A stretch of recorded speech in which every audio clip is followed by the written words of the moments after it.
Partnership act जो है, ठीक है, तो इंडियन पार्टनरशिप एक्ट 1932 देखेंगे। इंट्रोडक्शन में देखते हैं, इसमें टोटल 8 चैप्टर्स हैं और 74 सेक्शंस हैं, है ना। और जो शेड्यूल है वो 2 शेड्यूल हैं, शेड्यूल 1 और शेड्यूल 2। तो देखो, और ये इसका अधिनियमन का जो तारीख है, मतलब इनेक्टमेंट का जो डेट है वो है 8 अप्रैल 1932। और इन्फोर्समेंट का जो डेट है वो है 1 अक्टूबर 1932। और जो इसमें सेक्शन 69 है वो जो है 1 अक्टूबर 1933 को इन्फोर्स में आएगा। और जो सेक्शन 69 है वो प्रोविजन करता है इफेक्ट ऑफ नॉन रजिस्ट्रेशन, ठीक है, जो फर्म है उनके पंजीकरण का ना, पंजीकरण नहीं करने का जो प्रभाव है वो बताया हुआ है 69 में। तो ये इन्फोर्स कब होगा? 1 अक्टूबर 1933 से, ठीक है। तो जो नोट करने वाली बात है वो क्या है कि चैप्टर टोटल है इसमें 8, 74 सेक्शंस हैं, है ना, 2 शेड्यूल है, ठीक है। और ये जो इंडियन कॉन्ट्रैक्ट एक्ट के चैप्टर 11 में था, ये सेक्शन 239 से लेकर 267 तक, वो प्रोविजन निकाल के ये इंडियन पार्टनरशिप एक्ट अलग से बनाया गया, ठीक है। अब देखो, आज जो देखेंगे हम वो प्रिलिमिनरी जो है, प्रारंभिक अध्याय, ठीक है, चैप्टर 1 जो है वो देखेंगे। तो इसमें 3 सेक्शन है। पहला मतलब 1, 2 और 3 ऐसे करके, जो सेक्शन 1 है वो short title, extent and commencement के बारे में बताता है। सेकंड सेक्शन जो है वो बताता है डेफिनेशंस के बारे में। और तीसरा जो सेक्शन है वो application of provisions of act 9 of 1872 के बारे में बताता है। तो इसमें देखना, जो short title, extent and commencement है, ये नॉर्मली सभी सेक्शन में रहता ही है, सभी एक्ट में, और ऐसा ही रहता है ये, ठीक है। तो जो सेक्शन 1 है ना, सब सेक्शन 1 जो है वो ये बताता है कि दिस एक्ट में be called the Indian partnership act 1932। तो यह अधिनियम भारतीय भागीदारी अधिनियम 1932 कहा जाएगा। इसको साझेदारी अधिनियम भी बोलते हैं, ठीक है। लेकिन यहाँ पे जो एक्ट में लिखा हुआ है वो भागीदारी अधिनियम है, ठीक है। और उसके बाद देखो, it extends to all the to to the whole of India, और except the state of Jammu and Kashmir जो है उसको हटा दिए, ठीक है। तो इसका विस्तार अब क्या होगा? संपूर्ण भारत पर होगा। ये उपधारा 2 में दिया हुआ है।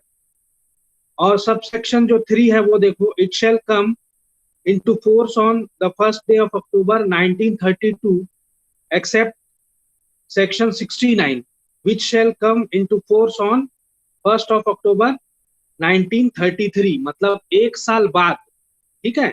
और ये काहे के बारे में बताता है? जो 69 है वो सेक्शन 69 है वो रजिस्ट्रीकरण न करने का प्रभाव, मतलब इफेक्ट ऑफ नॉन रजिस्ट्रेशन, इसके बारे में बताता है, ठीक है। और ये 69 है वो भी इंपॉर्टेंट सेक्शन है इसका।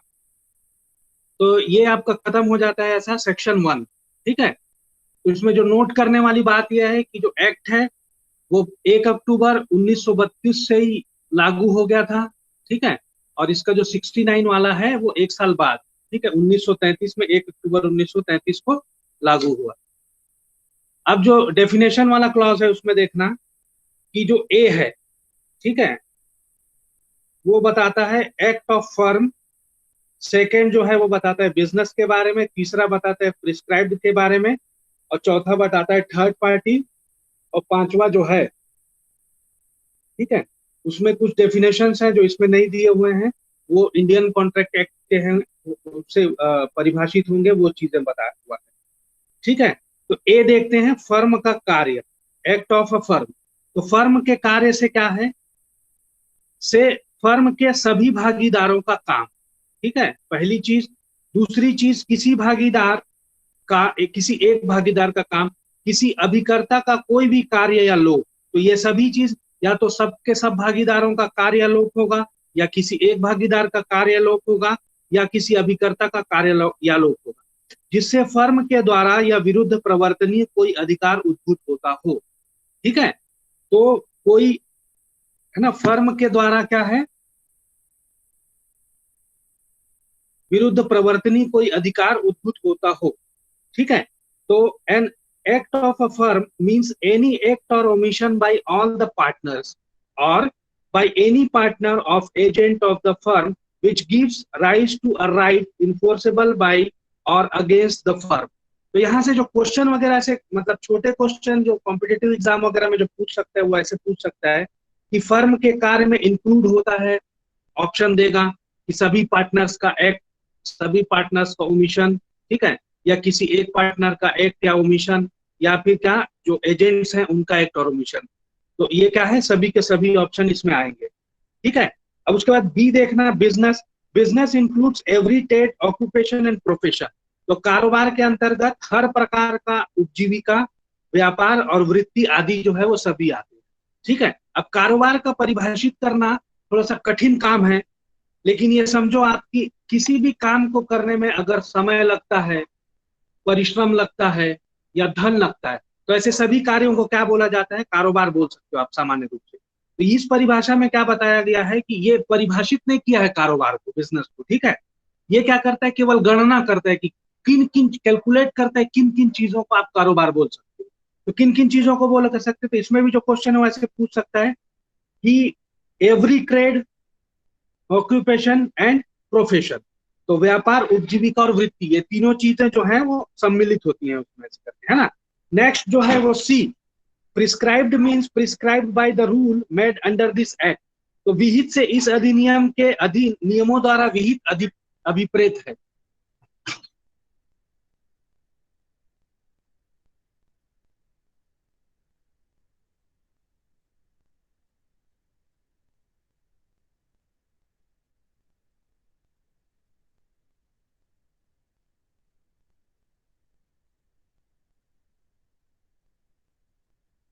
ठीक है, उसके बाद देखो डी, जो बोलता है थर्ड पार्टी का। तो used in relation to a firm और to the partner here in means any person who is not a partner in the firm is called third party या थर्ड पर्सन, ठीक है। तो पर व्यक्ति पद से जब यह किसी फर्म या उसके किसी भागीदार के संबंध में प्रयुक्त किया जाता है या किया गया है, ऐसा व्यक्ति अभिप्रेत है जो फर्म में भागीदार नहीं है, ऐसे करके, ठीक है। उसके बाद देखना ई जो है, ये बताता है कि उन पदों के, मदों के, यहां मेरे ख्याल से पदों होना चाहिए, जो इस अधिनियम में अभिव्यक्त किए गए किंतु इसमें परिभाषित नहीं है और भारतीय संविदा अधिनियम 1872 में परिभाषित हैं, वे अर्थ होंगे जो उन्हें अधिनियम में समुन्निविष्ट किया गया है। मतलब जो इंडियन कॉन्ट्रैक्ट एक्ट में जो डेफिनेशन दिया हुआ है और इसमें नहीं दिया हुआ है, तो उन सभी को ऐसा माना जाएगा कि उसमें जो परिभाषा दी हुई है उसी परिभाषा में माना जाएगा, ऐसे करके। अब सेक्शन 3 जो है वो बताता है कि application of provision of act of 9 of 1872। तो 1872 के अधिनियम संख्या 9 के उपबंधों का लागू होना। तो इसमें यह बताता है कि भारतीय संविदा अधिनियम 1872 के अनिर्सित उपबंध जो रिपील्ड नहीं किए गए हैं, वहां तक के सिवाय, जहां तक कि वे इस अधिनियम के अभिव्यक्त उपबंधों के असंगत हैं, फर्मों से असंगत हैं, फर्मों को लागू होते रहेंगे, ठीक है। तो ये चीज बताती है कि जो रिपील्ड नहीं किए गए हैं और जो असंगत नहीं है वो क्या है, फर्मों को लागू होते रहेंगे, ऐसे करके। तो ये जो था आपका, ये था चैप्टर 1, ठीक है। अब थोड़ा सा इंट्रोडक्शन देखते हैं कि इंट्रोडक्शन वाले जैसे क्वेश्चन पूछेगा तो इंट्रोडक्शन वाले पार्ट में हमको क्या क्या लिखना है, ऐसे करके। अब देखो जो क्वेश्चन है वो कैसा कैसा पूछ सकता है। जैसे सिंपल अगर क्वेश्चन पूछेगा तो पूछ सकता है define partnership, what are the essential elements of partnership. तो भागीदार की परिभाषा दीजिए, भागीदारी की परिभाषा दीजिए, और क्या करिए, भागीदार के आवश्यक तत्व तो कौन कौन से हैं इनको समझाइए। दूसरा जो अगर इनडायरेक्ट क्वेश्चन दे सकता है या थोड़ा सा घुमा के जो क्वेश्चन आएगा वो ऐसे आ सकता है कि साझेदारी की सृष्टि, मतलब जो सृजन है, ठहराव से होता है न कि कानून अथवा जन्म से। समझाइए। तो partnership is created by agreement, not by law और बाय बर्थ। एक्सप्लेन, ठीक है।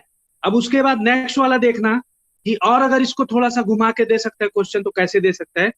The general concept of partnership still is that the firm is not a person in a law, ठीक है, और but is only an association of individuals. ठीक है, तो आप लोग ना ज्यूरिस्प्रूडेंस नहीं पढ़े होंगे, लेकिन उसमें जो लीगल पर्सन का कॉन्सेप्ट है, तो यहाँ पे एक चीज बहुत अच्छे से ध्यान में रखना कि जो फर्म होता है वो लीगल पर्सन नहीं होता है। ठीक है, तो इसी चीज को ये पूछा है क्वेश्चन में कि आज एक भागीदारी के बारे में साधारण अवधारणा यह है कि फर्म विधि की दृष्टि में व्यक्ति नहीं होता है, किंतु वह व्यक्तियों का समूह होता है। तो जो फर्म है वो व्यक्तियों का समूह है, व्यक्ति नहीं है। तो व्यक्ति में विधिक व्यक्ति आते हैं जो विधि की दृष्टि में, तो वो लीगल पर्सन फर्म नहीं होता है, ये चीज ध्यान में रखें। और अगर दूसरा क्वेश्चन और पूछ सकते हैं तो ऐसा पूछ सकते हैं कि भागीदारी का संबंध हैसियत से है नहीं, वरन संविदा से उत्पन्न होता है। ठीक है, तो relation of partnership arises from the contract and not from status. तो ये सेक्शन 4-5 में नेक्स्ट में पढ़ेंगे तो वो चीज क्लियर हो जाएगी जो दिया हुआ है उसमें। ठीक है, तो ऐसे क्वेश्चन पूछ सकते हैं। तो इनमें जब आप इंट्रोडक्शन लिखोगे तो क्या क्या चीजों को लिखना है, उन चीजों को डिस्कस करते हैं। तो देखो, सबसे पहली चीज तो जो डेफिनेशन ऑफ पार्टनरशिप है, तो पार्टनरशिप जब आप सेक्शन 4 पढ़ोगे, ठीक है, तो ये बताता है कि partnership is relation between persons who have agreed to share the profit of the business carried on by all और any of them acting for all. मतलब यह उन व्यक्तियों के बीच का संबंध है जिन्होंने किसी ऐसे कारोबार के लाभों में अंश पाने का करार किया है जिसे वे चलाते हैं, या उन सब की ओर से कार्यशील उनमें कोई एक व्यक्ति जो है वो चलाता है। तो यहाँ पे जब सेक्शन 4 पढ़ेंगे तो और डिटेल में देख लेंगे इस चीजों को। तो उसमें बताया है कि पार्टनर्स कौन होता है, पार्टनरशिप क्या होता है, फर्म क्या होता है, फर्म का नाम क्या होता है। ठीक है, अब देखो एसेंशियल एलिमेंट्स ऑफ पार्टनरशिप जो है वो नोट करना। पहला नोट करो, ठीक है, तो एसेंशियल, और ये जो चीजें हैं ना, ये देखो स्क्रीन पे दिख रहा होगा कि साझेदारी का सृजन ठहराव से होता है, ना कि विधि अथवा जन्म से। ये इंपॉर्टेंट कोट है, partnership is created by agreement not by law और बाय बर्थ। और सेकंड है, भागीदारी का संबंध हैसियत से नहीं संविदा से उत्पन्न होता है। तो relation of partnership arises from contract and not from status. ठीक है, एसेंशियल एलिमेंट्स में देखो, पहला है एग्रीमेंट, दूसरा है बिजनेस, तीसरा है शेयरिंग ऑफ प्रॉफिट, और है ना, और चौथा है म्यूचुअल एजेंसी। ठीक है, यहाँ पे करेक्शन कर लेना थोड़ा सा, 4th पॉइंट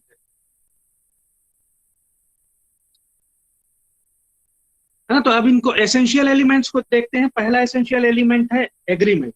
तो एग्रीमेंट जो है इनके बीच में है ना, पार्टनरशिप के लिए एग्रीमेंट जो है वो जरूरी होता है, और ये क्या है, वॉलेंटरी होना चाहिए। ठीक है, जो एग्रीमेंट है इनके बीच में, और यहाँ पे जो नोट करने वाली बात है वो ये जरूरी है, ये हमेशा रिटर्न में ही हो ऐसा जरूरी नहीं है जो एग्रीमेंट है। ठीक है, वो क्या हो सकता है, इम्प्लाइड भी हो सकता है, या फिर पार्टीज के कंडक्ट से भी जो एग्रीमेंट है वो बन सकता है। ठीक है, तो एग्रीमेंट, लेकिन एग्रीमेंट होना जरूरी है। दूसरा चीज है बिजनेस। तो ये बिजनेस जो है वो क्या है, 2B में बताया है, आपको एक्सप्लेन किया हुआ है, ये एसेंशियल होना चाहिए, है ना। तो नॉर्मली क्या है इसमें बताया कि कैलकुलेट करके बताया कि किन किन चीजों को अपन क्या करेंगे, कारोबार समझेंगे ऐसे करके ना। लेकिन साधारण बोलचाल की भाषा में अपन ये बोल सकते हैं कि किसी भी काम को करने में जिसमें समय लगता है, टाइम लगे, धन लगता है, ठीक है, या परिश्रम लगता है, लेबर लगता है, और उसमें क्या होता है कि प्रॉफिट कमाने का उद्देश्य होता है। तो इन सब ये अगर चीजें अगर किसी चीज में पाई जाती है तो उसको हम कारोबार बोलते हैं। ठीक है, उसके बाद एक केस है विश्वनाथ वर्सेस नमकचंद। ठीक है, 1955 का ये केस है। इस केस में ये बताया था कि जस्टिस वेंकट जो है, मद्रास का केस है ये, ठीक है, जस्टिस वेंकट ने बोला था कि साझेदारी वहां होती है, ठीक है, जहां कोई व्यापार किया जाता है। तो जहां पे व्यापार नहीं होगा वहां पे साझेदारी हो ही नहीं सकती है। ठीक है, तो जहां व्यापार नहीं है वहां पे जो पार्टनरशिप है उसका सवाल ही पैदा नहीं होता है। ठीक है, अब उसके बाद नेक्स्ट एक केस है विरदी चंद्र वर्सेस हरक चंद्र। ये 1940 का केस है, ये भी मद्रास के, ये नागपुर का केस है। ठीक है, 211 नागपुर। तो इसमें ये चीजें बताई गई थी कि जैसे एक एग्जाम्पल था उसमें कि जो रुई की कुछ गांठें जो हैं वो खरीदते हैं दो लोग मिलके, और क्या बोलते हैं कि इसको हम दोनों मिलके बेचेंगे और जो भी प्रॉफिट होगा उसको हम शेयर करेंगे ऐसे करके। तो यहाँ पे ये बोला कि ये जो ट्रांजेक्शन है वो क्या है, बिजनेस है, और यहाँ पे इस बिजनेस में ये जो दोनों पार्टी जिन्होंने मिलकर सामान खरीदा था वो क्या है, पार्टनर्स हैं ऐसे करके। ठीक है, तो बिजनेस का होना भी जरूरी है। ठीक है, उसके बाद तीसरा जो पॉइंट है वो शेयरिंग ऑफ प्रॉफिट्स है। तो यहाँ पे क्या होना चाहिए कि जो प्रॉफिट है उसको शेयर करना जरूरी है, कि वो जो पार्टनर्स हैं वो डिसाइड करते हैं कि हम जो प्रॉफिट होगा उसको शेयर करेंगे। कब करेंगे और कितना करेंगे ये नेसेसरी नहीं है ज्यादा, ठीक है, बस शेयरिंग होना चाहिए, वो बाकी इंटरनल चीजें हैं जो वो डिसाइड कर सकते हैं। ठीक है, तो अब यहाँ पे क्या था कि 1960 तक ना, 1960 तक क्या था, इस एसेंशियल को ना मतलब नेसेसरी नहीं माना जाता था एजेंसी, मतलब इसके लिए। ठीक है, तो या मतलब पार्टनरशिप के लिए ना ये इस चीज को जरूरी नहीं माना था। लेकिन क्या है 1860 के बाद, मतलब 1860 के बाद कॉक्स वर्सेस हिकमैन जो है, ठीक है, इस वाले केस में क्या था, इसमें डिसाइड किया गया था कि मात्र जो प्रॉफिट शेयरिंग है, ठीक है, इससे ही कोई आदमी जो होता है ना वो पार्टनर नहीं हो जाता है। ठीक है, तो ये जो चीज है, तो ये वाली चीज क्या है कि केवल अब केवल अगर यही चीज है, जैसे शेयरिंग ऑफ प्रॉफिट जो है ये जरूरी है, लेकिन केवल एक ही एसेंशियल जो है वो जरूरी, मतलब वो अगर होता है तो ये जरूरी नहीं है कि वो किसी को क्या बना दे, भागीदार बना दे। ठीक है, तो इसमें स्टेटमेंट था कि मात्र लाभों में भाग लेना या प्राप्त करने के अधिकार से ही किसी व्यक्ति को भागीदार नहीं माना जा सकता। ठीक है, जैसे आप मान लो कोई उधार लेते हो, उधार में आप ब्याज भी देते हो और बोलते हो कि जो भी प्रॉफिट होगा उसमें 10% आपको मिलेगा, तो वो जो उधार देने वाला है ना वो फर्म का पार्टनर नहीं हो जाता, केवल इस कारण कि उसको प्रॉफिट में शेयरिंग मिल रहा है। ठीक है, अब उसके बाद जो फोर्थ पॉइंट है वो म्यूचुअल एजेंसी है। तो ये एसेंशियल एजेंट है ना, म्यूचुअल एजेंसी जो है वो एसेंशियल एलिमेंट है कि अगर आप जो कारोबार कर रहे हो, ठीक है, उसमें अगर किसी पर्पस के लिए कोई जो पार्टनर्स हैं या एजेंट हैं, तो इनके, तो जो पार्टनर्स हैं और को पार्टनर्स, मतलब पार्टनर्स वगैरह हैं, उनके बीच में क्या होना चाहिए, म्यूचुअल एजेंसी होना चाहिए। ठीक है, और इससे रिलेटेड एक केस है आपका Pratibha Rani versus Suraj Kumar and others का। इस केस से क्लियर हो जाएगी ये चीज कि इसमें क्या था कि पति पित जो स्त्री धन होता है ना, ठीक है, मतलब जो दुल्हन अपने साथ में लेके आती है और उसको जो भी उपहार मिलता है वो स्त्री धन कहलाता है। तो वो स्त्री धन अगर वो अपने पति को देती है, ठीक है, तो यहाँ पे क्या है कि अगर कोई एक्सप्रेस, मतलब जब जब तक ये स्पष्ट रूप से ना बता दिया जाए कि ये जो धन है किसी व्यापार में प्रयुक्त किया जाएगा ऐसे करके, ठीक है, तब तक वो जो है पार्टनर नहीं होती है। वो स्त्री धन का उपयोग पार्टनरशिप के लिए अगर नहीं बताया गया है कि पार्टनरशिप के लिए ही है, ठीक है, और उसको पोजीशन जब दिया जाता है तो ये जरूरी है कि वो पहले क्लियर हो जाए, ये अ, जो स्त्री धन दिया जा रहा है वो पार्टनरशिप के लिए, तभी वो पार्टनर हो।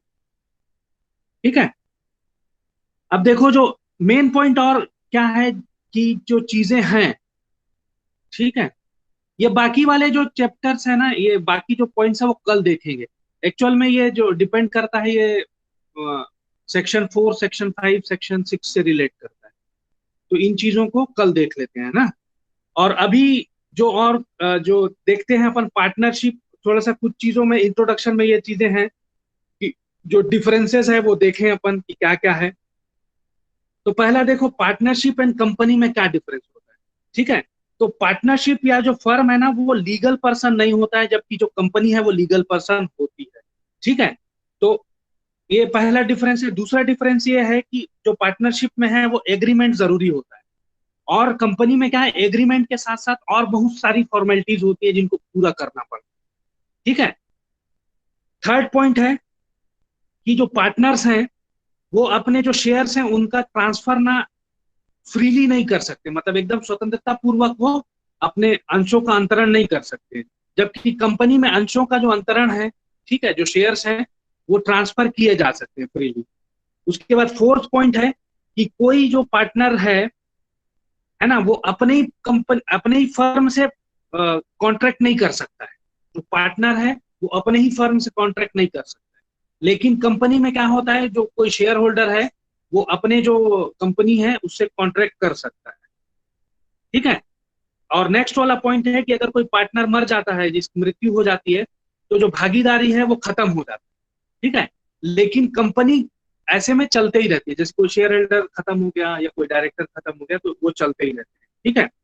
अब उसके बाद देखना सिक्स्थ वाला पॉइंट है कि किसी भी फर्म में मैक्सिमम जो लोग हैं, ठीक है, मैक्सिमम पार्टनर 20 ही हो सकते हैं, 20 से ज्यादा पार्टनर नहीं। ठीक है। कंपनी में ऐसा कोई डिसाइडेड नहीं है, अनलिमिटेड मेंबर्स भी हो सकते हैं। अब उसके बाद देखो फर्म में article of association, commerce background वाले होगे तो पढ़े होगे इसको, है ना। और मेमोरेंडम ऑफ एसोसिएशन है, ये जरूरी नहीं होता है। ठीक है। लेकिन कंपनी में ये क्या जरूरी होता है ना। तो ये हो गया आपका क्या, कंपनी और पार्टनरशिप में डिफरेंस हो गया। अब देखते हैं कि कंपनी और ज्वाइंट हिंदू फैमिली जो है, या हिंदू अनडिवाइडेड फैमिली, इसमें क्या डिफरेंस है। तो देखना कि जो पार्टनरशिप है, ठीक है, रिलेशन ऑफ पार्टनरशिप जो होता है ना, वो एग्रीमेंट से बनता है। ठीक है। और जो संयुक्त परिवार का जो हैसियत है, मतलब ज्वाइंट हिंदू फैमिली स्टेटस से बनता है। ठीक है। अब उसके बाद देखो कि पार्टनर जो फर्म है उसमें क्या है, नया पार्टनर अगर कोई आएगा तो उसके लिए जो कंसेंट है वो जरूरी है अदर पार्टनर्स जो वहां पे हैं, बाकी पार्टनर्स का। लेकिन ज्वाइंट हिंदू फैमिली में क्या है, जैसे ही आदमी जन्म लेता है तो वो परिवार का सदस्य हो जाता है ना। उसके बाद थर्ड पॉइंट है कि पार्टनर्स के कोई है ना, भागीदार की मृत्यु होने पे क्या हो जाता है, भागीदारी का विघटन हो जाता है। लेकिन ज्वाइंट हिंदू फैमिली में ऐसा नहीं होता है। फिर भागीदारी में क्या होता है कि जो मैनेजमेंट है, ठीक है, उसमें सभी पार्टनर्स या उनकी ओर से कोई एक पार्टनर जो है वो काम करता है ना। और क्या है, ज्वाइंट हिंदू फैमिली में कर्ता होता है, जो मतलब उसका प्रबंधक होता है हिंदू फैमिली का, है ना। और उसके बाद क्या है कि किसी अ, भागीदार की शक्तियों पर करार द्वारा प्रतिबंध लगाया जा सकता है। मतलब कुछ एग्रीमेंट वगैरह करके क्या कर सकते हो, उनके पावर्स को लिमिटेड कर सकते हो आप पार्टनरशिप में।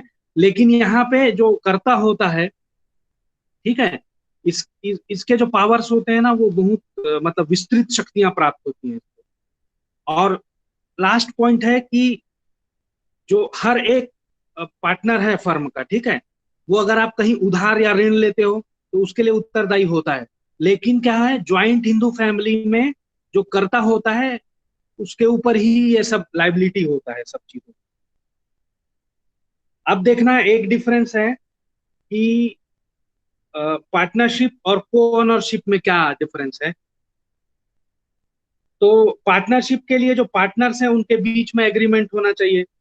को ओनरशिप में ऐसा कोई जरूरी नहीं है एग्रीमेंट होना चाहिए। भागीदारी में जो पार्टनरशिप में होता है वो क्या है कि शेयरिंग ऑफ प्रॉफिट होना चाहिए। ठीक है। को ओनरशिप में ये जरूरी नहीं है।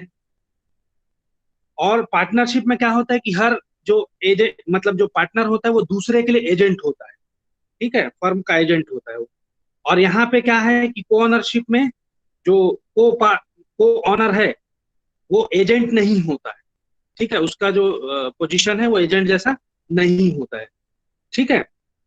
और देखो पार्टनरशिप में क्या है कि अगर दूसरे पार्टनर की इच्छा के बिना, ठीक है, जैसे अगर दूसरा पार्टनर नहीं चाहता है तो आप अपना जो इंटरेस्ट है उसको ट्रांसफर नहीं कर सकते हो। ठीक है। लेकिन जो को ओनरशिप है उसमें क्या किया जा सकता है, ट्रांसफर किया जा सकता है इंटरेस्ट। और जो लास्ट पॉइंट है कि यहाँ पे क्या है कि जो पार्टनरशिप है, ठीक है, पार्टनरशिप जब तक विघटित नहीं होगा, ठीक है, तब तक क्या है कि जो संपत्ति है, उसका जो प्रॉपर्टी है उसका बंटवारा नहीं कर सकते, है ना। लेकिन को ओनरशिप में क्या किया जा सकता है, जो प्रॉपर्टी है उसका, वो उसको बेच सकता है, ट्रांसफर कर सकता है, जो भी चाहे वो ओनरशिप कर सकता है अपने पार्ट को। तो ये इंट्रोडक्शन वाला पार्ट था कल वाली ये जो चीजें हैं, ठीक है, मतलब ये how to determine whether a person is और इज नॉट अ पार्टनर, ये वाला, और the person who are not considered as partner, ये जो है कल की क्लास में देखेंगे, क्योंकि ये सेक्शन 4-5 से रिलेटेड। ठीक है, कोई डाउट है तो पूछो।